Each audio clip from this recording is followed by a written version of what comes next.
হয়তো তারা ক্যামেরার সামনে বলতে সাহস পাচ্ছেন না, ক্যামেরার সামনে বলছেন তৃণমূলকে ভোট দেব, কিন্তু যেই ক্যামেরাটা বন্ধ হচ্ছে তখন কানে কানে এসে বলছে আমরাও পরিবর্তনটা চাই দাদা, পরিবর্তন ছাড়া উপায় নেই, তৃণমূলের বিরুদ্ধে বলা যাবে না, আমার এলাকার তৃণমূল নেতা যদি দেখে তাহলে বিপদ আছে। নমস্কার, আমি দিবাকর, আপনারা দেখছেন জাগরণ বাংলা। একটা প্রশ্ন প্রায় আপনারা আমাকে করেন, সেটা হচ্ছে দাদা বিজেপি এইবার পশ্চিমবঙ্গে কতগুলো আসন পেতে পারে। দেখুন, সত্যি কথা বলতে গেলে আমি কিন্তু কোনো সমীক্ষা চালাইনি। 294টা বিধানসভা কেন্দ্রে ঘুরে ঘুরে সমীক্ষা চালানোর মতো ম্যান পাওয়ার, ইনফ্রাস্ট্রাকচার, পরিকাঠামো আমার নেই। আর ঘরে বসে তো এই সমীক্ষা করা সম্ভব নয়। ঘরে বসে অনুমান করা যায়, আমি অনুমান করতে পারি, কিন্তু আমি সমীক্ষা করতে পারি না, সেটাকে সমীক্ষা বলা চলে না। 294টা বিধানসভা কেন্দ্রে ঘুরে ঘুরে মানুষের সঙ্গে কথা বলে মানুষের মতামত নিয়ে যদি আমি একটা সমীক্ষা চালাতাম, তাহলে আমি মোটামুটি বলতে পারতাম যে বিজেপি কতগুলো আসন পেতে পারে বা তৃণমূল কতগুলো আসন পেতে পারে। সেই ক্ষেত্রেও যে সেই সমীক্ষা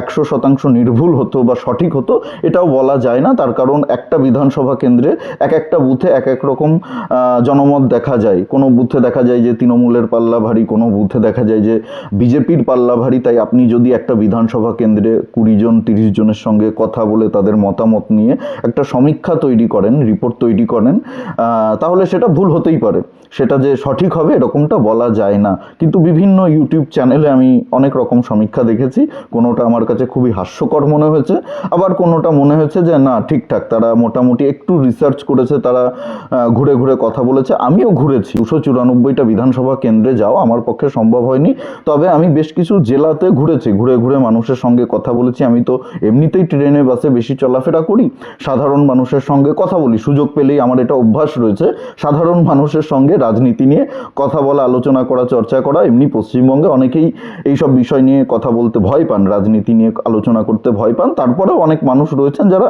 খোলাখুলি কথাবার্তা বলেন, সেটা তৃণমূলের পক্ষে হলেও বলেন, বিজেপির পক্ষে হলেও বলেন, কিন্তু আমি সেগুলো শুনতে ভালোবাসি।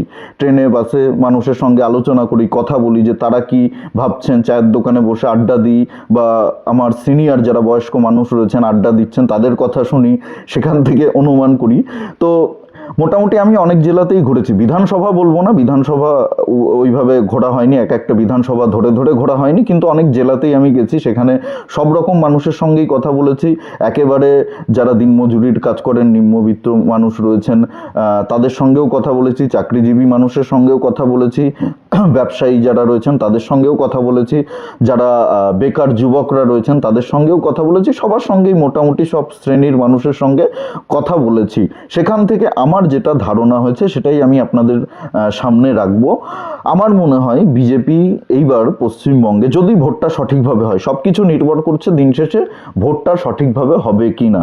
যদি ভোটটা সঠিকভাবে হয়, যদি নির্বাচন কমিশন ভোটটা সঠিকভাবে করাতে পারে, মানুষ যদি নিজেদের ভোটাধিকার বুথে গিয়ে প্রয়োগ করতে পারে, নিজের ভোট নিজে দিতে পারে, তাহলে বিজেপি এইবার পশ্চিমবঙ্গে 145 থেকে শুরু করে 175টা আসন পেতে পারে। এটা আমার অনুমান, আমি অনুমানই বলছি।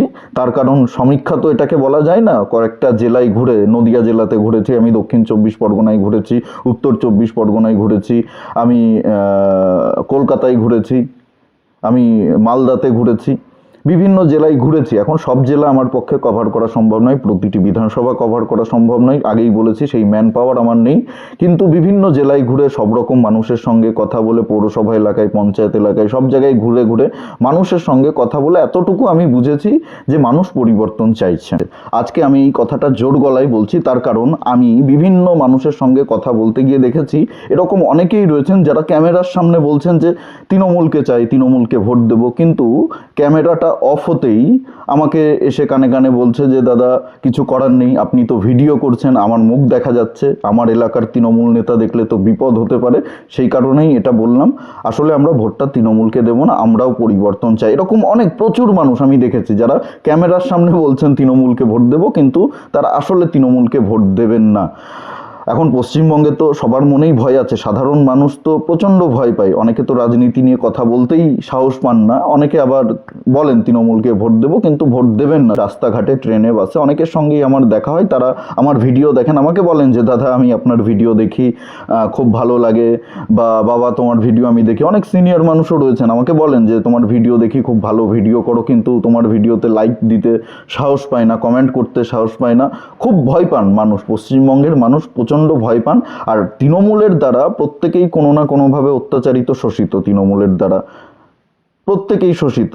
কেউ হয়তো বাড়ির ছাদ ঢালাই দেবে, তৃণমূলকে কাটমানি দিতে হয়েছে।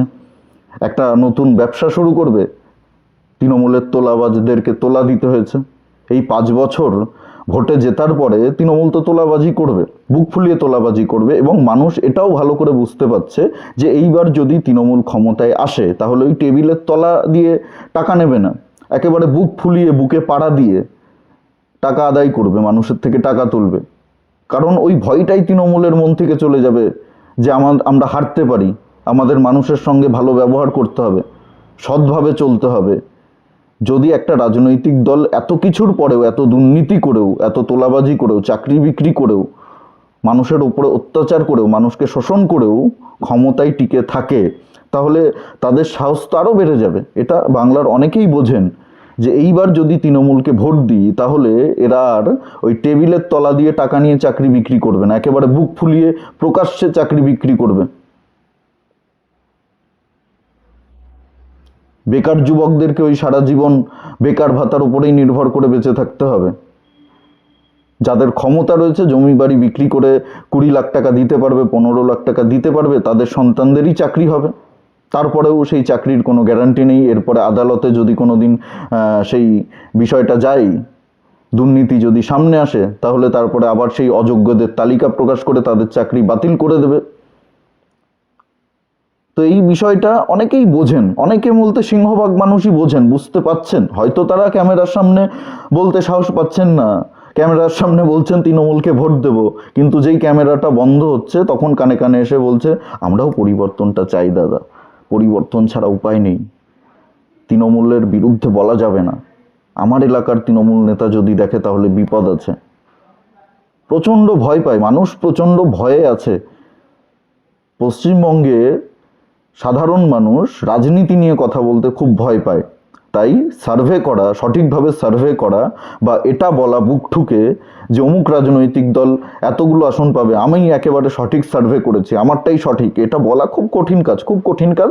তবে এতটুকু আমি দায়িত্ব নিয়ে বলতে পারি, ওই যে আগেও বলেছি আবারও বলছি, নির্বাচনটা যদি সঠিকভাবে হয়, ভয়মুক্ত যদি নির্বাচন হয়, হিংসামুক্ত যদি নির্বাচন হয়, মানুষ যদি নিজেদের ভোটাধিকার প্রয়োগ করতে পারেন, বুথে গিয়ে নিজের ভোটটা নিজে দিতে পারেন, তাহলে কিন্তু এইবার তৃণমূলের বিসর্জন নিশ্চিত, তৃণমূলের পতন নিশ্চিত। হয়তো আসন এদিক ওদিক হতে পারে, বিজেপি হয়তো আমি যা বললাম তার থেকে কিছু কম বেশি আসন জিততে পারে, তবে এতটুকু ধরে রাখুন 145-এর ওপরে বিজেপি যাচ্ছেই, 145-এর ওপরে বিজেপি চোখ বন্ধ করে যাচ্ছে। এখন সেটা কোথায় গিয়ে থামবে সেটা আমি বলতে পারবো না, আমার পক্ষে বলা সম্ভব নয়। তবে বিজেপি ক্ষমতায় আসছে, পশ্চিমবঙ্গে পরিবর্তন হচ্ছে, এতটুকু আমি বলতে পারি, যদি ভোটটা সঠিকভাবে হয়। এই বিষয়ে আপনাদের কি মতামত? আপনারা কি মনে করছেন কতগুলো আসন জিততে পারে বিজেপি, এবং আপনার বিধানসভা কেন্দ্রে কি ফলাফল হতে পারে সেটাও অবশ্যই কমেন্টে জানাবেন, আমিও জানতে চাই। কারণ ওই যে বললাম, প্রতিটি বিধানসভা কেন্দ্রে গিয়ে ঘুরে ঘুরে তো আমার পক্ষে একা, আমি তো সেই রকম বড় টিম নিয়ে কাজ করি না, আমার সেরকম বড় টিম নেই যে একটা টিম তৈরি করে পাঠিয়ে দেব। তো আপনারাই আছেন, বিভিন্ন জায়গা থেকে আমাকে দেখেন, আমাকে শোনেন, আপনাদেরকেই বলবো আপনারা আপনাদের মতামত দিন, কমেন্ট সেকশনে আপনারা বলুন আপনাদের বিধানসভা কেন্দ্রে এবার কোন রাজনৈতিক দল জিততে চলেছে, কোন রাজনৈতিক দলের প্রার্থী জিততে চলেছে। একটু নিরপেক্ষভাবে বলবেন, আবেগকে একটু দূরে সরিয়ে রেখে যেটা দেখতে পাচ্ছেন, যেটা সম্ভাবনা রয়েছে সেটাই বলবেন। তাহলে পরবর্তী সময়ে আমি হয়তো আপনাদের এই মতামত নিয়ে আরেকটা ভিডিও তৈরি করতে পারবো। সবাই খুব ভালো থাকবেন, সুস্থ থাকবেন, আশেপাশে সবার খেয়াল রাখবেন। জয় হিন্দ, বন্দে মাতরম, ভারত মাতা কি জয়।